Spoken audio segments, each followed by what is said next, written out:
Hola amigos youtuberos, esta es mi nueva entrega de mitos y esta va de pura y exclusivamente de videojuegos. Bueno, comencemos.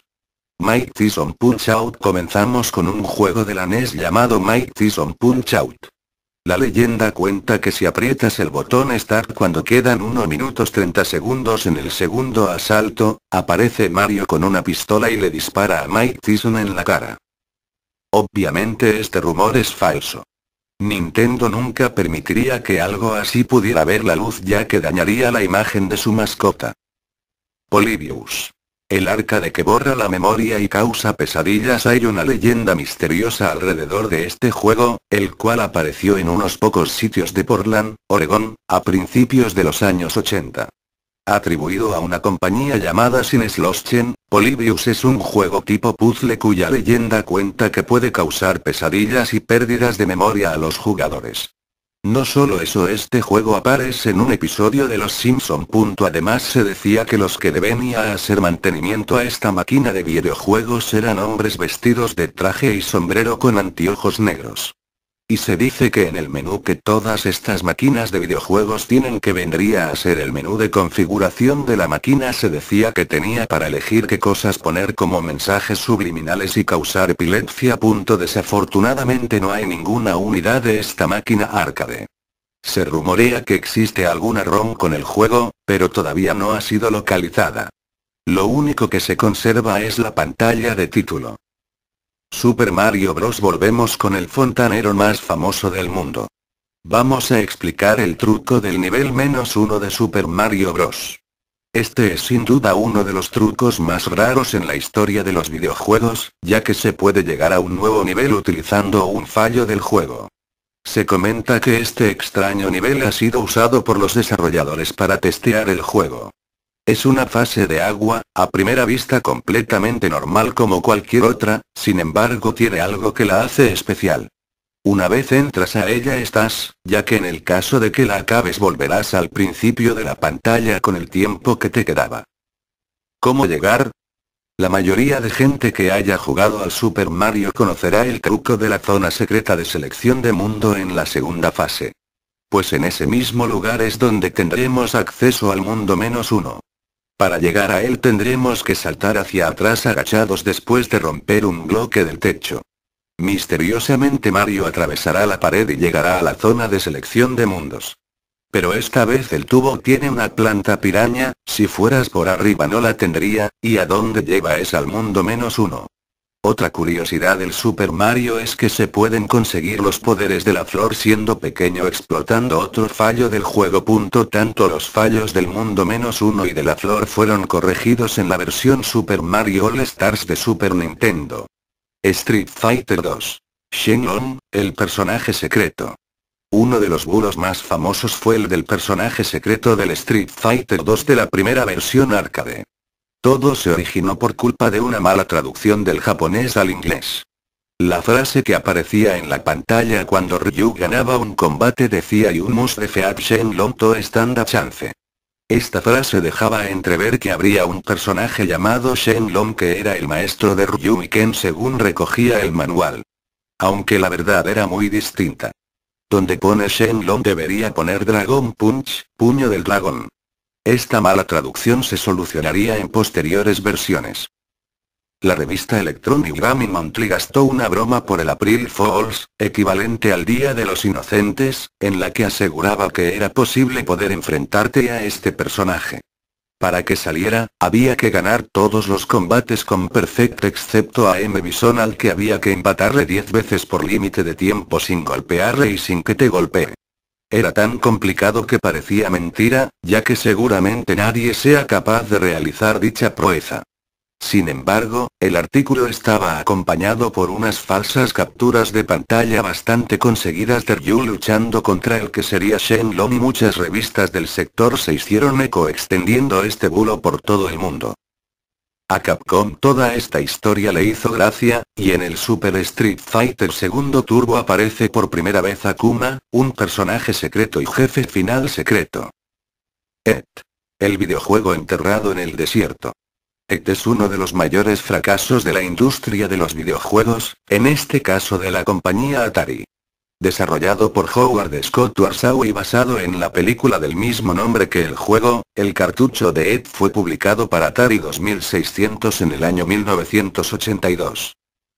Tras un éxito rotundo en taquilla por parte de la película de Spielberg, Atari tenía las ventas aseguradas del cartucho y decidieron fabricar varios millones de unidades, incluso más cartuchos que el número de consolas que se habían vendido, ya que se esperaba que una vez saliese el juego todo el mundo fuera corriendo a la tienda para comprarlo y comprar también la consola si hacía falta. El juego del año se transformó en una pesadilla tanto para la compañía como para las víctimas que compraron el cartucho.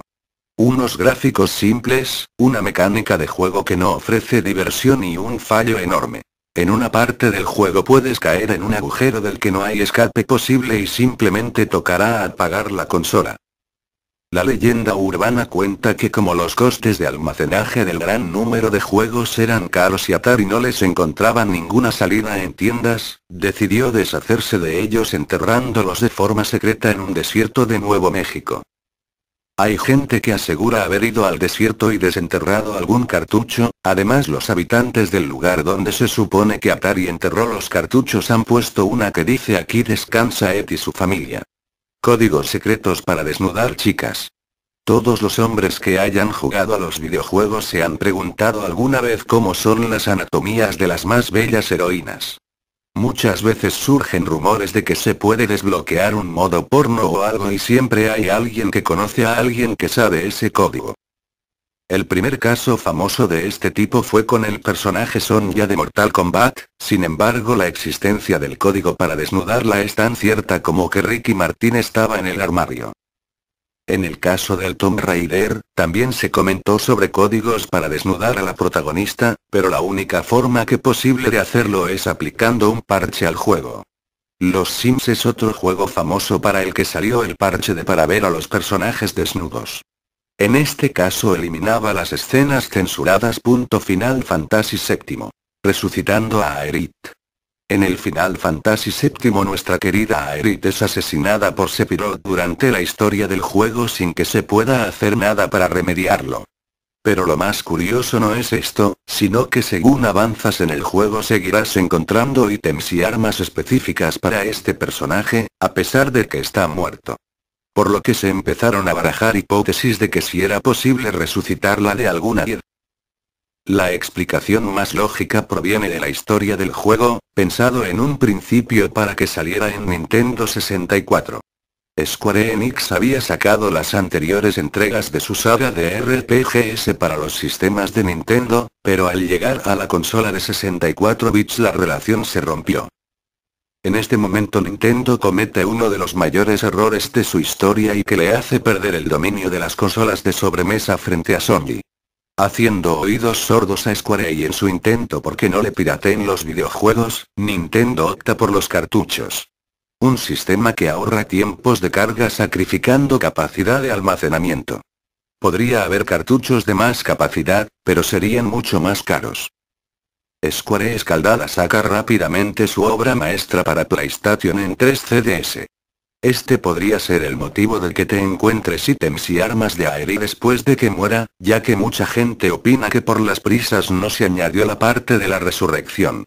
Para otros esto completa todavía más el juego y lo hace más grande aún. No han sido pocos los intentos para resucitar a esta chica y hay parches y trucos que permiten seguir usándola aunque muera. Aún muchos jugadores intentan encontrar la forma de poder salvarla o de que resucite sin hacer trampas. En la comunidad española Final Fantasy Maniacs hay un hilo dedicado exclusivamente a esta cuestión llena de misterio. El procesador de la PS2 podría ser usado para dirigir misiles. Cuando salió la PS2, su procesador fue clasificado como supercomputador y por este motivo tuvo unos cuantos problemas Sony, ya que la ley japonesa no permitía exportar este tipo de procesadores porque podían ser usados por gente del tercer mundo para poder realizar grandes cálculos matemáticos y implementarlos en armamento militar como misiles. La ley de exportación cambió, lo que hizo que la PS2 pudiera ser vendida en el resto del mundo. Saddam Hussein importó grandes cantidades de videoconsolas de este tipo para propósitos militares. Lo que realmente le interesaba a Saddam no era el procesador de la consola, sino el coltán, un mineral al que apodan el oro gris y que se da únicamente en algunas zonas del África subsahariana. Aunque a día de hoy Australia es el principal proveedor, el 80% de las reservas mundiales están en el antiguo Zaire. Por este motivo decían que Sony perdía dinero con la consola cuando la empezó a vender. El precio del gramo en el mercado es superior al del oro. Es un mineral superconductor que se comporta mejor que ningún otro ante cambios bruscos y aumentos de temperatura y es utilizado en los dispositivos electrónicos más modernos. El coltán es imprescindible para fabricar determinados dispositivos integrados, como los de los teléfonos móviles. Cuando estalló la moda de los móviles, el coltán empezó a escasear de forma preocupante, hasta el grado de tener que hipotecar la producción mundial.